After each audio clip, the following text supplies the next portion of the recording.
Heute zeige ich euch eine Weihnachtsdeko-Idee mit Pinienzapfen und in meinem Fall ist das Ganze dann zum Aufhängen gedacht. So, ich habe jetzt hier meinen Pinienzapfen und Bindedraht am Start. Die Farbe des Drahtes bleibt jetzt hier wirklich jedem selbst überlassen. Ich habe mich jetzt bewusst für diesen silbernen Draht entschieden und der Draht wird jetzt hier oben entlang gewickelt werden, ne? Also wo hier diese Öffnungen beim Pinienzapfen sind. Ich lasse jetzt aber auch ein gutes Stück von meinem Draht hinausschauen, den brauchen wir gleich noch zum Ende hin. So, hier mal ein paar Mal drumherum. Jetzt gehe ich ein zweites Mal drumherum. Ich ziehe es auch relativ stramm, aber kann ich euch ruhig verraten, mir ist vorhin der Draht abgerissen. Hätte ich nicht gedacht. Ist jetzt hier für mich im Prinzip das zweite Mal. So, jetzt haben wir hier den Anfang und das Ende meines Drahtes. Noch nicht abschneiden. Die beiden werden jetzt hier miteinander verwurstelt, verzwirbelt werden. Einfach hier mal so drehen. Achtet nur darauf, dass ihr das so einigermaßen hier in der Mitte nachher habt. Ich muss hier selber gerade auch noch ein bisschen justieren. Jetzt verzwirbel ich das hier mal. Ja, einfach hier so ein paar Mal halt verzwirbeln. So, okay. Mein Grün habe ich mir bereits zurechtgeschnitten. Ich habe jetzt hier Wacholdergrün und Grün von einer Schwarzkiefer. Und ich nehme jetzt mal zunächst das kürzeste Wacholdergrün, was ich halt habe. Die beiden Materialien, die stammen jetzt im Übrigen auch aus meinem Garten. Ich mache jetzt hier so ein kleines Sträußchen. Ich nehme jetzt hier mal zunächst dreimal Wacholdergrün. Hier ist der Bindedraht. So, mit dem Bindedraht gehe ich jetzt erstmal wieder nach unten hinweg. Ich war jetzt gerade einen Schritt zu weit. Muss aber jetzt nur so grob, sag ich mal, sein. Ne, dass ich halt wieder an diesem Punkt hier bin. Hier wegknicken. So, jetzt nehmen wir aber hier mal das kürzeste Wacholdergrün. Dreimal. Mehr wie dreimal werde ich jetzt nicht dran wickeln auf einmal. Das ist dann, ja, ich sag mal ein bisschen zu viel des Guten. Und wickel das jetzt hier mit meinem Bindedraht an diesem abstehenden Draht fest. Ist jetzt ein bisschen friemelig, aber mit ein bisschen Übung kriegt man das auch ganz gut gebacken. So, und ich achte jetzt darauf, dass man halt das hier nachher nicht mehr sehen kann. Machen wir mal wieder hier ein kleines Sträußchen. Ach, hier haben wir noch etwas kürzeres Wacholdergrün. Nehmen wir mal das hinzu. Auch wieder dreimal Wacholder. Und wickel das auch wieder fest. Ich wickel das jetzt hier so weit unten mit dem Bindedraht fest, wie es halt irgendwie machbar ist.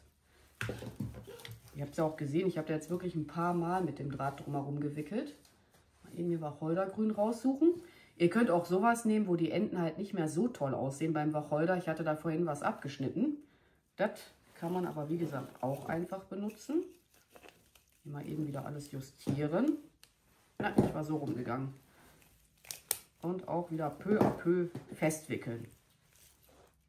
So, jetzt schaue ich mir das Ganze mal an, ob mir das jetzt hier, ich sag mal, schon mal zusagt. Hier vorne könnte noch ein bisschen was hin, ne? Haben wir hier noch einen, so einen kürzeren, den legen wir mal hier auf. Könnten wir auch direkt mal unter dem Bindedraht. Ich wickel da minimal immer zweimal drumherum, teilweise auch dreimal, damit es halt wirklich auch nachher hält. So, nochmal hier einmal justieren. Kann man hier auch noch ein bisschen jetzt im Nachhinein verzwirbeln, wenn das Ganze etwas verrutscht sein sollte. Oder ihr nehmt mal eine Heißklebepistole zur Hilfe. Dann würde ich hier unten halt etwas Heißkleber dran machen und dann das Ganze so andrücken. Ich bin auch am Überlegen, ob ich das nachher machen werde. Und dann haben wir jetzt hier das Grün von einer Schwarzkiefer. Ja, ich denke, da werde ich immer nur zwei, ich sag mal, gleichzeitig einarbeiten. Auch wieder hier festwickeln. Ja, und dann macht ihr das Ganze so lange auf diese Art und Weise, bis euch das hier halt ja so optisch letzten Endes gefällt.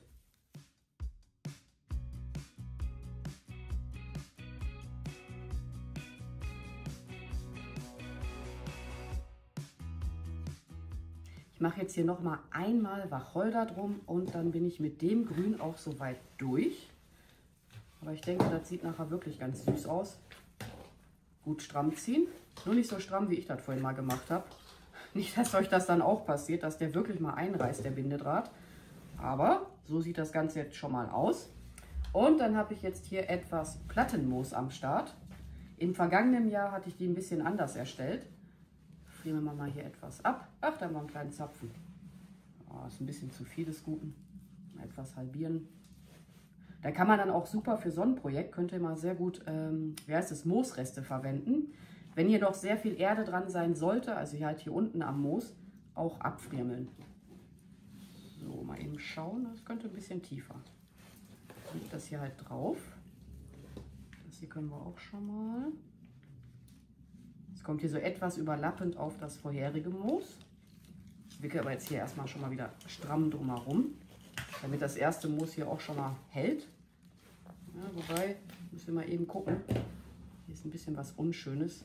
Das soll man nachher nicht so sehen. Machen wir mal eben ab. Das ist halt manchmal ein bisschen friemelig, ne? Aber nur manchmal. Davon mal abgesehen, wenn man da Spaß dran hat an solchen Projekten, dann ist das ja auch nicht so wild.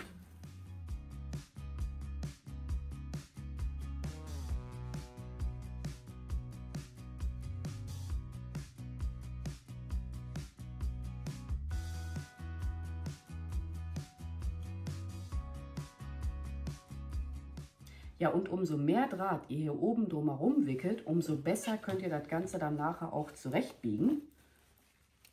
So, eben noch mal gucken, bevor ich den Bindedraht hier gleich abschneide. Ja, ich denke, ich werde das nachher vielleicht doch machen mit der Heißklebepistole. Ich brauche die jetzt im nächsten Schritt so oder so. Aber ich finde, das sieht drollig aus. Den Bindedraht schneide ich jetzt hier mal ab. Ja, ich mache lieber auf Reserve.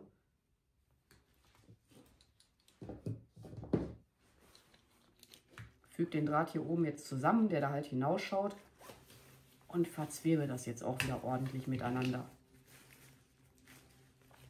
Muss ja auch nachher gut halten können im Laufe der Zeit. Ja doch, ich finde es niedlich. Also meiner Meinung nach sieht das jetzt schon knuddelig aus.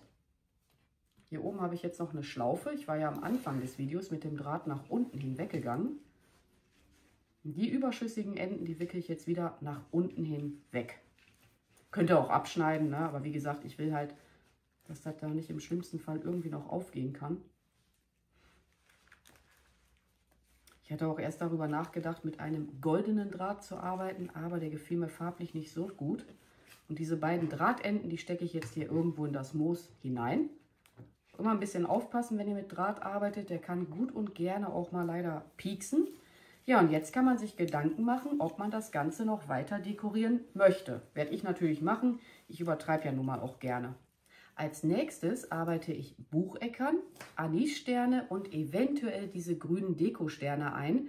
Die stammen noch aus dem letzten Jahr und zum Einarbeiten verwende ich meine Heißklebepistole. Ob ich die grünen Sterne auch einarbeiten werde, weiß ich jetzt an dieser Stelle noch nicht. Passt nur auf eure Finger auf, ne? Der Heißkleber ist ja nun mal heiß, wie der Name schon sagt. Und ich werde wahrscheinlich die Bucheckern hier so drumherum einarbeiten. Und die Anissterne und diese kleinen grünen Sterne mache ich dann hier mehr so auf dem Moos drauf. Ich muss mal gucken, das entscheide ich aber auch erst im Laufe des Erstellens. Aber es wird nachher ganz cool aussehen. Und dann haue ich aber jetzt mal wieder den Zeitraffer für euch rein, weil so viel kann ich jetzt dazu auch nicht mehr erzählen. Zumindest jetzt gerade im Moment nicht.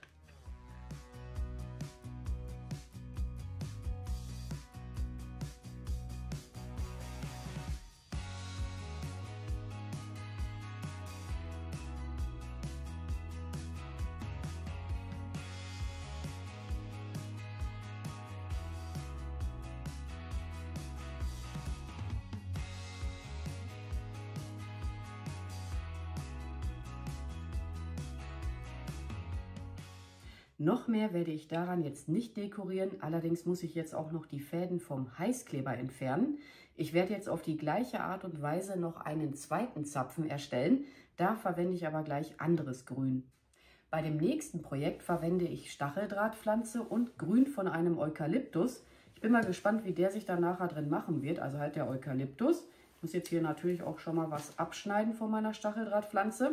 Ich habe die auch gerade ausgetauscht. Die erste, die ich hier stehen hatte, die war einen Tacken zu klein. Ich schneide jetzt hier aber natürlich noch nicht alles von meiner Pflanze ab. Das entscheide ich gleich noch im Laufe des Projektes, ob ich noch mehr Grün benötige. Ja, und wie bereits erwähnt, glaube ich zumindest, der Anfang ist jetzt genauso wie bei dem ersten Zapfen. Ich hoffe, ich kriege es jetzt selber auch noch mal so gebacken. Aber ich werde das Ganze jetzt auch an dieser Stelle für euch beschleunigen. Ich Ich wollte euch nur einmal das Projekt halt mit einem anderen Grün, sage ich jetzt mal, zeigen. Und ich brauche hier ein bisschen mehr Draht. Ne, wie gesagt, jetzt kommt der Zeitraffer.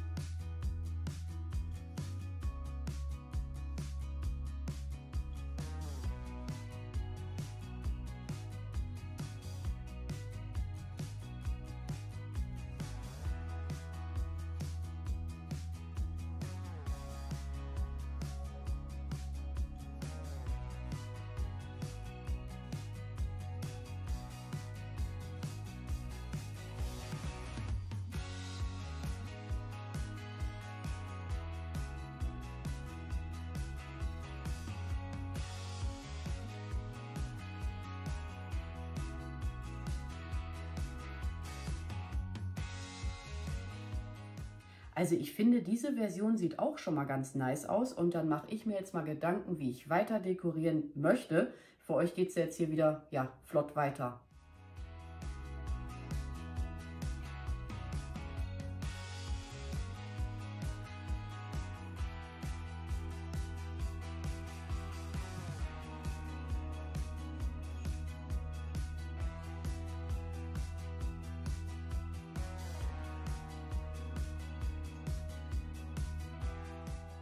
So, meine zweite Version habe ich jetzt auch soweit fertig. Hier habe ich allerdings nur Bucheckern und diese kleinen Sterne eingearbeitet. Ja, und wie üblich findet ihr alle benötigten Materialien für das Projekt auch nochmal in der Videobeschreibung. Und ansonsten werde ich mich jetzt auch einfach mal an dieser Stelle bei euch verabschieden. Ich bedanke mich fürs Zuschauen. Macht's gut, eure Pink Peach.